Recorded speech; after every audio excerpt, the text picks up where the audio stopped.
freedom is taken for granted by the free, and longed for by those who never had it at all. But for those who have lost it, the loss burns like the hottest flame. Unfortunately, this was the case for Steven Stayner, who was only 7 years old when he was kidnapped. The horrifying things that occurred to him are things that many people are not even able to ponder, and which do not transpire even in the darkest of films. On December 4, 1972, in Merced, California, 7-year-old Steven Stayner was approached by a man who professed to gather cash for his congregation. The man, Ervin Edward Murphy, was a partner of pedophile Kenneth Parnell. Murphy inquired as to whether his mom would contribute, and the little youngster said she would. Murphy offered to take the kid to his home, and lamentably, Stayner concurred.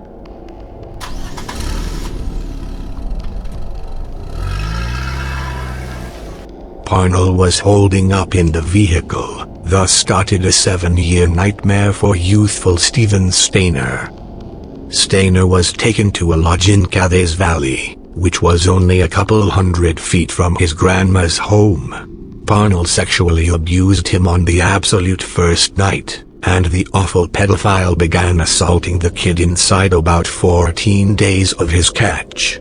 The sexual maltreatment proceeded, and Parnell gradually programmed the kid and attempted to persuade him that his parents didn't want him any longer. Parnell at that point revealed to Stayner that he was presently his lawful gatekeeper, so the kid must call him daddy. He even began calling the kid Dennis Gregory Parnell and put him in various schools in California. Parnell introduced his new child with liquor and permitted him to move openly. Be that as it may, a profoundly befuddled Stayner didn't utilize these chances to escape. As he became more seasoned, Stayner began to think about whether Parnell was coming clean about his folks. He used to glance through papers and TV reports to check whether they were searching for him.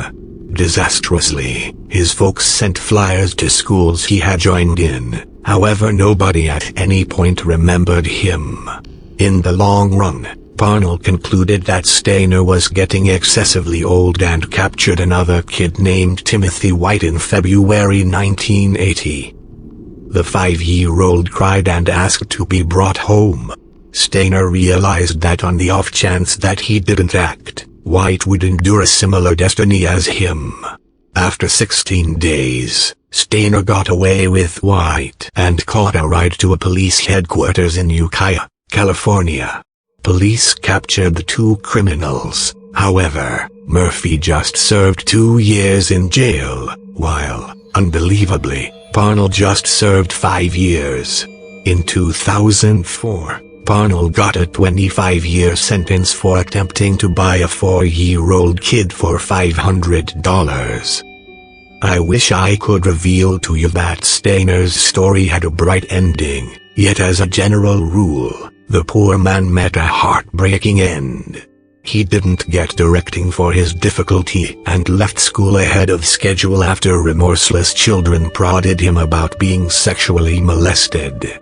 He battled with liquor as he utilized it to cover the injury he felt. Be that as it may, he married and was hitched by the age of 20 with 2 kids.